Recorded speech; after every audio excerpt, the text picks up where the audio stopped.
ये क्या बात हुई? तुझे पता भी है तो क्या बोल रही है बहू? एकदम सही बोल रही हूँ। अगर आपको मुझसे अपनी इन ऐंठन भरे घुटनों की मालिश करानी है तो मुझे वो देना पड़ेगा जो मैं मांग रही हूँ। एक हाथ दो और दूसरे हाथ लो। सिंपल। बहू हूँ, इसका मतलब ये नहीं कि नौकरानियों की तरह काम करूं। ये है अमृता और उसकी सास रेखा। अमृता एक नई नवेली बहू है जिसकी शादी कुछ दिनों पहले ही रेखा के बेटे माधव के साथ हुई है।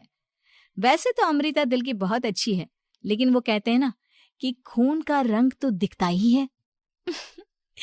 बस वही डॉन की बेटी होने का रंग यहाँ अमृता में भी दिख रहा है, जो है रिश्वत लेना।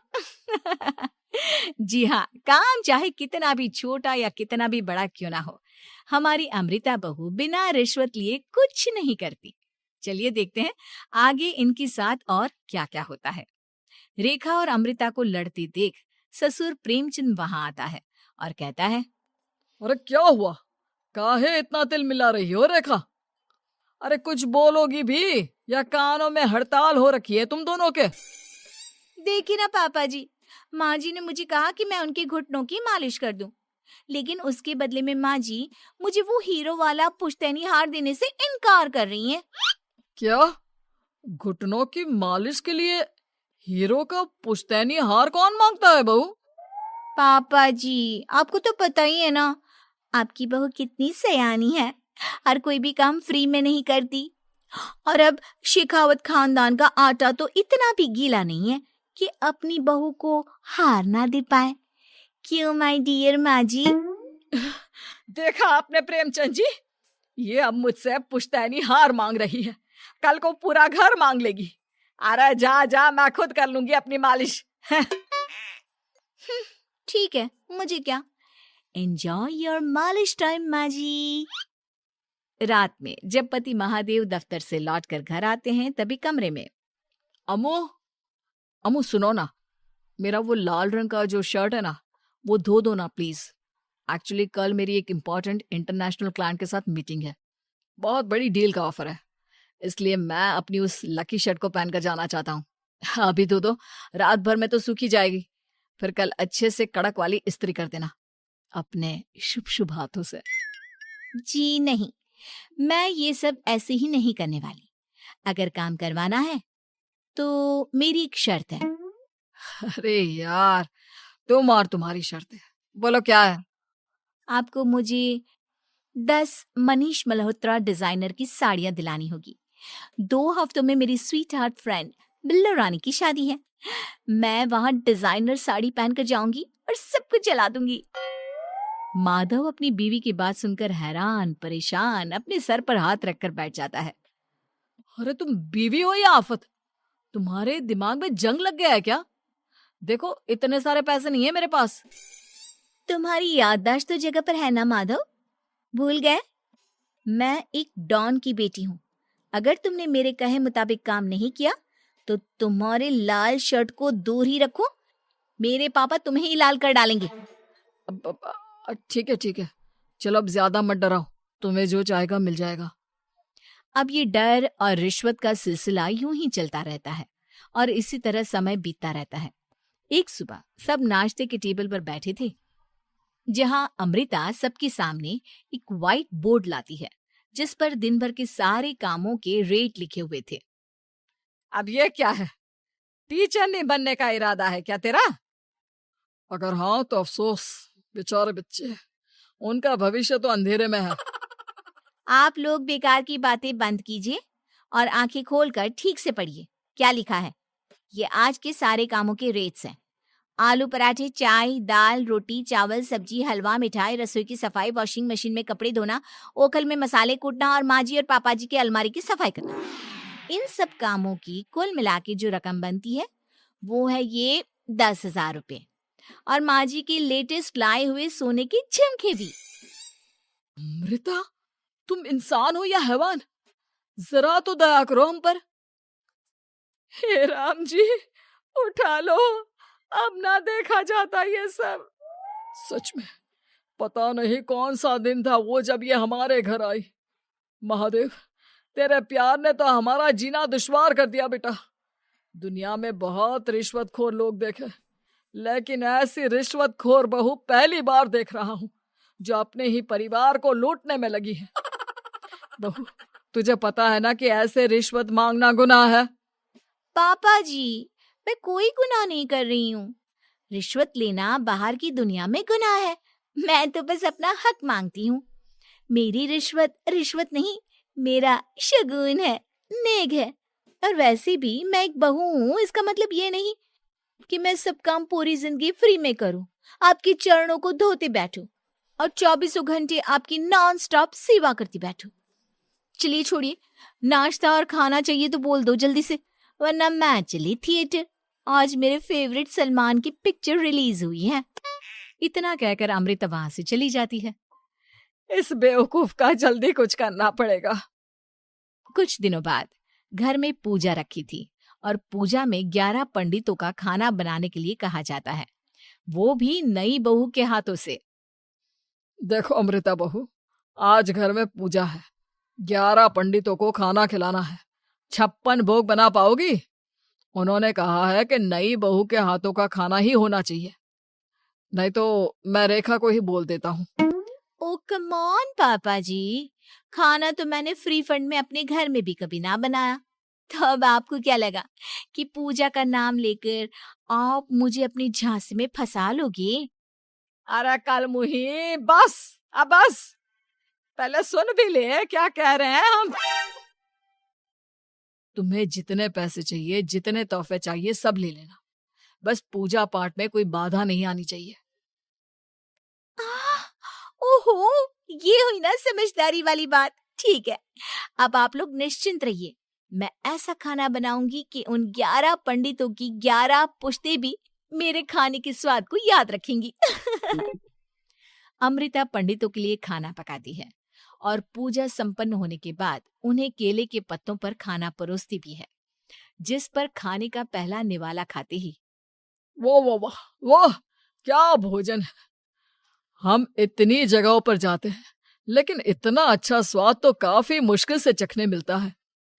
रेखा जी, प्रेमचंद भाई साहब, आप लोग सच में भाग्यवान हो कि आपको इतनी सर्वगुण संपन्न बहू मिली है, जिसके हाथों में साक्षात माँ अन्नपूर्णा विराजती है। सर्वगुण संपन्न, सबको संपन्न कर देगी यह खूंखार औरत। कुंडली मार कर बैठ गई है मेरे बेचारे बेटे के जीवन में। एक मिनट, अरे ये बात मेरे इस बूढ़े दिमाग में पहले कैसे नहीं आई? इस अमृता की बच्ची को मैं अपने घर से बाहर कैसे निकालूं? इसका उपाय तो पंडित जी के पास जरूर रहेगा। रेखा अगले दिन पंडित जी के पास जाकर उन्हें अमृता के बारे में सब कुछ बता देती है, जिसे सुन पंडित जी भी परेशान हो जाते हैं। अरे, ऐसी बहू तो 7 जन्मों में भी किसी को नसीब ना हो भगवान। देखिए रेखा जी, आपकी रिश्वतखोर बहू और आपके बेटे की कुंडलियों को जोड़कर देखा है मैंने, लेकिन इसमें तो यही बता रहे हैं कि ये आपके जीवन से कभी नहीं जाने वाली। इसलिए उससे सुधारने के लिए जल्दी आप लोगों को ही कुछ करना होगा, नहीं तो एक दिन वो आप लोगों को कंगाल करके ही दम लेगी। नहीं, ऐसा हरगिज नहीं होगा। मैं कुछ करूंगी, हाथ पे हाथ धरे नहीं बैठूंगी मैं। वहीं घर पर अमृता को ये पता चल जाता है कि उसकी सास रेखा पंडित जी के पास उसकी और महादेव की कुंडलियां लेकर गई थी, और इस पर जब रेखा घर लौटती है तब वाह माँ जी वाह, बहुत ही ज्यादा सयानी निकली आप तो। लेकिन मैं आपको एक बात बताना चाहती हूँ कि मेरी और महादेव की कुंडलियां जोड़कर पूजा पाठ और हवन करके भी कुछ नहीं मिलेगा, क्योंकि मैं ऐसी बला हूं जो आप सबकी जिंदगियों से अब कभी नहीं टलने वाली।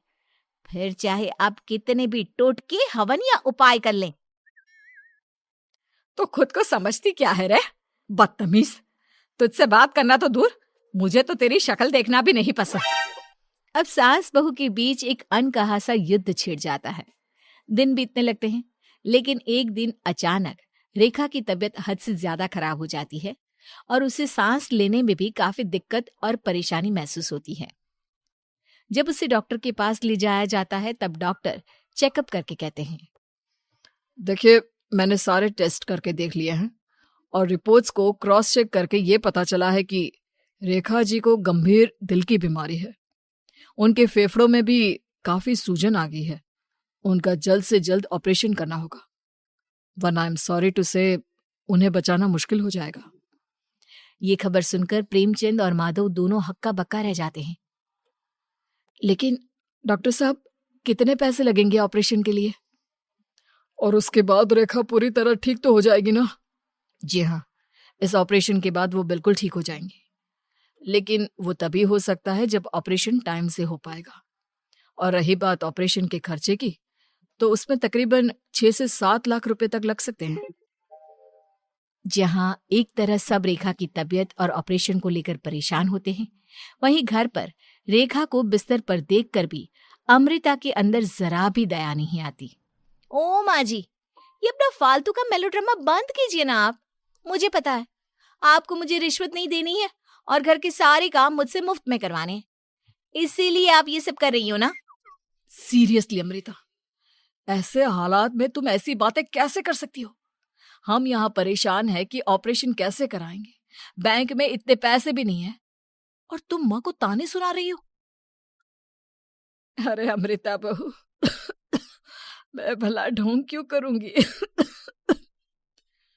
हम 6 से 7 लाख का बंदोबस्त कैसे करेंगे? करेंगे पापा, कैसे भी करेंगे। अमृता, अगर कभी भी जिंदगी में तुमने मुझसे सच्चा प्यार किया है, एक पल के लिए भी सही, तो तुम्हें आज इस परिवार, इस घर की नींव, मेरी माँ को बचाना होगा।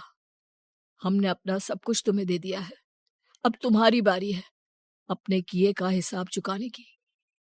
मुझे पता है तुम्हारे अंदर भी दिल है।